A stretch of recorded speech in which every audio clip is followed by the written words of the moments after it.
All right, so we're back at day 4, boundary management. So this is super important because we need to maintain and upkeep all of the skills that we learned and our practices. And so we need some kind of way to measure the progress and make sure that we're staying the course of where we want to be. Right. So how often do we measure it?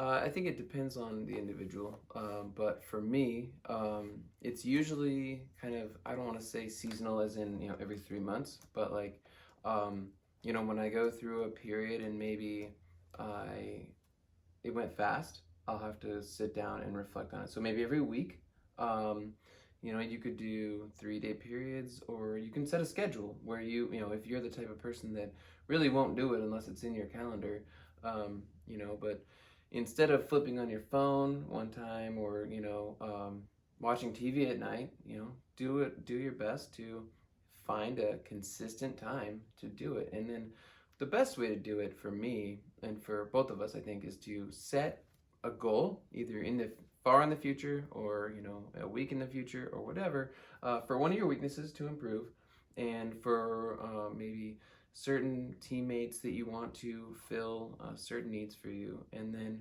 start with something you can do tomorrow, and then set a boundary with yourself, and then do something the next day and the next day, and then if that's the way you measure it, is if you got your thing done, and it's a very easy thing to do, that incremental progress will help you get there. Yeah, so there's a couple things that you have to do to include, like within your schedule. So the first thing is to decide your time interval of when you're going to consistently measure yourself. Carve out some time for you, and this is for you to evaluate what you're going to do.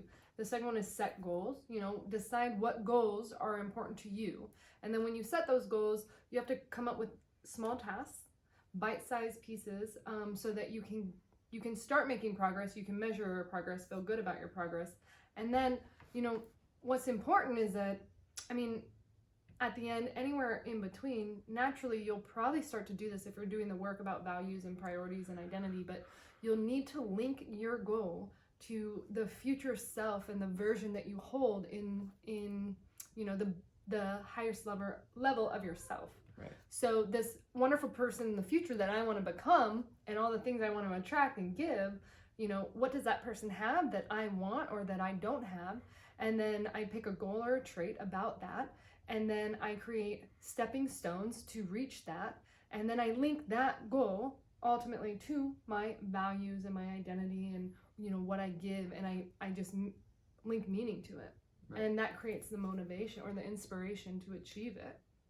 Right. So, Kyle said it can go, you get to pick how often you want to evaluate it. I personally say, add something in your calendar, regardless of however you're doing it, to as a reminder to do it every 90 days or every 6 months.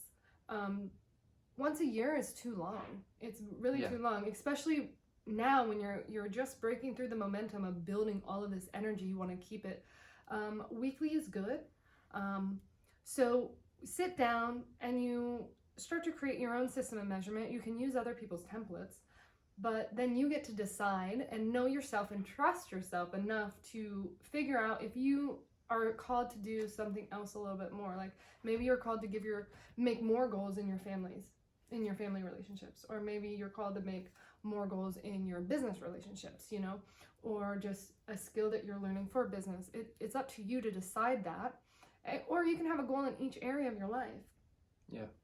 Yeah, so the goals, you can either do, goal setting, or you can do evaluation of how you use your resources and if they align with your values. Yeah. And, some people identify resources just simply as, money and maybe other hard resources like food and stuff. But we talk about time and people and energy and all these things. And if you are really monitoring what is taking and using your energy that you aren't controlling, then you can really evaluate why you're not feeling as good as you want to, or why you aren't becoming the person that you really want to be.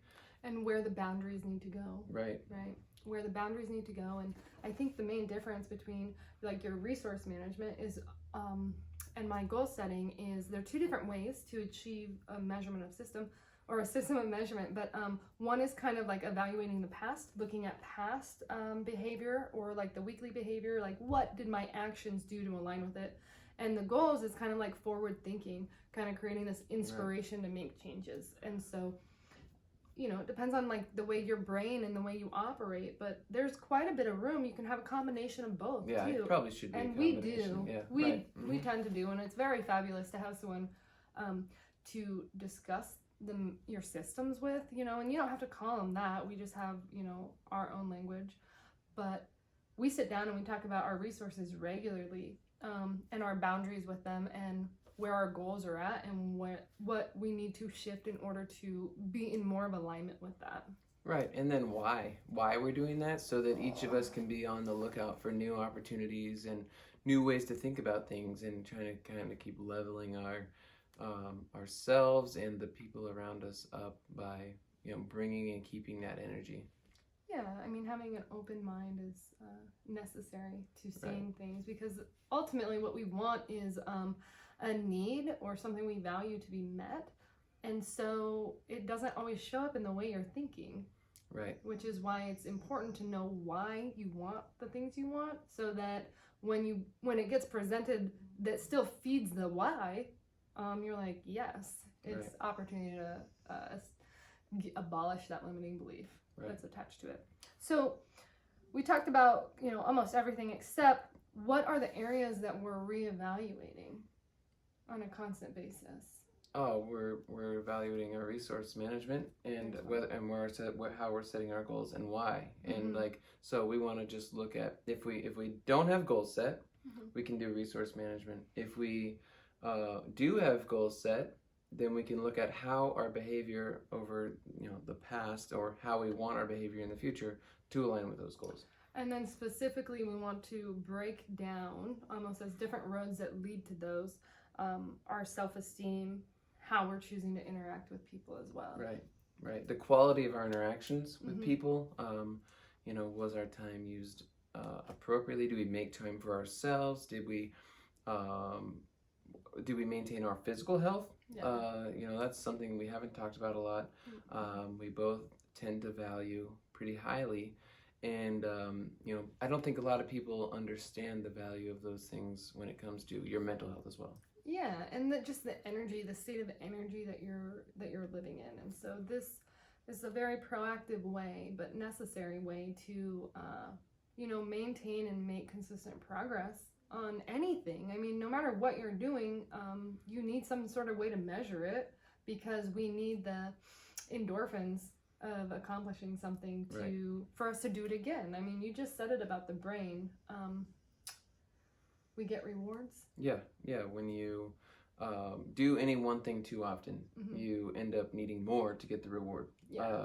And so if you find balance, you can maintain kind of a similar level of all these things, where you can balance your time with yourself, get a reward.